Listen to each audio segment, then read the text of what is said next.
Hello viewers, welcome to education easy वे।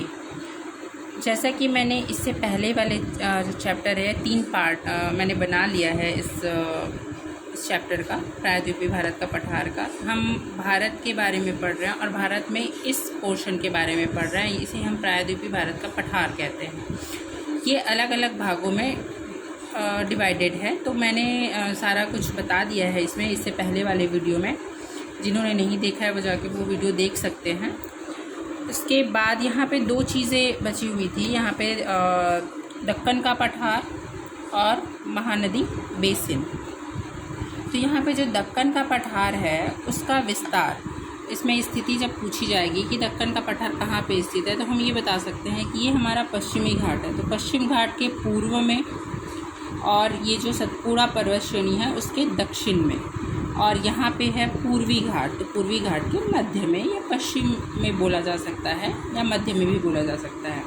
तो इसकी स्थिति जो है, दक्कन के पठार की स्थिति ये है, सतपुड़ा पर्वत के दक्षिण में, पश्चिमी घाट के पूर्व में और पूर्वी घाट के मध्य में स्थित है।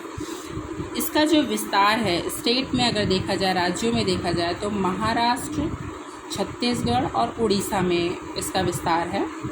और यहाँ पे 4 पहाड़ियाँ हैं, हरिश्चंद्र की पहाड़ी, बालाघाट, अजंता और गविलगढ़ की पहाड़ी। ये चारों पहाड़ी महाराष्ट्र में स्थित है। और इसी दक्कन के पठार का हिस्सा है हमारा दंडकारण्य का पठार, जो छत्तीसगढ़ और उड़ीसा में फैला हुआ है। तो यहाँ पे छत्तीसगढ़ के बारे में जब पढ़ा जाता है तो वहाँ पे दंडकारण्य का पठार एक बहुत मुख्य पार्ट हो जाता है। और यहाँ पे बस्तर का पठार है, दंडकारण्य पठार के अंतर्गत ही आता है। और उस बस्तर के पठार में एकमात्र जगह है जहाँ पे टिन का उत्पादन होता है। पूरे भारत में बस्तर के पठार ही है जहाँ पे टिन का खनन किया जाता है। और ये जो दक्कन का पठार है वो बेसाल्ट चट्टानों से निर्मित है, ज्वालामुखी उद्गार से ये भी बना हुआ है, जैसा कि मैंने आपको मालवा के पठार के बारे में बताया था। और ये गुजरात वाले पार्ट पे आता है। तो यहाँ पे भी कपास की खेती होती है, और इस एरिया में भी महाराष्ट्र भी कपास की खेती के लिए फेमस है। तो ये जो ज्वालामुखी उद्गार से बना हुआ है, बेसाल्ट के चट्टानों के अपरदन से काली मिट्टी का निर्माण होता है। तो वो कपासी मिट्टी भी इसलिए कहा जाता है, जो काली मिट्टी होती है उससे। तो ये तो हो गया हमारा दंडकारण्य का पठार या दक्कन का पठार। दक्कन का पठार है पूरा, जो महाराष्ट्र, छत्तीसगढ़ और उड़ीसा में फैला हुआ है, और इसी का एक पार्ट है दंडकारण्य का पठार।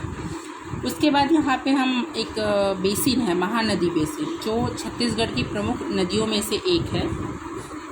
तो इसकी स्थिति कैसी है, यहाँ पे ये बेसिन की तरह है, क्योंकि यहाँ पे हमारा सतपुड़ा पर्वत श्रेणी है, इधर हमारा छोटा नागपुर का पठार है, छोटा नागपुर के पठार में दक्षिण में हमारा महानदी बेसिन है, और ये जो दक्कन का पठार है उसके उत्तर में ये स्थित है। तो ये पठार उठा हुआ है और ये प्यालानुमा संरचना यहाँ पे बन जाती है, इसलिए इसे बेसिन कहा जाता है।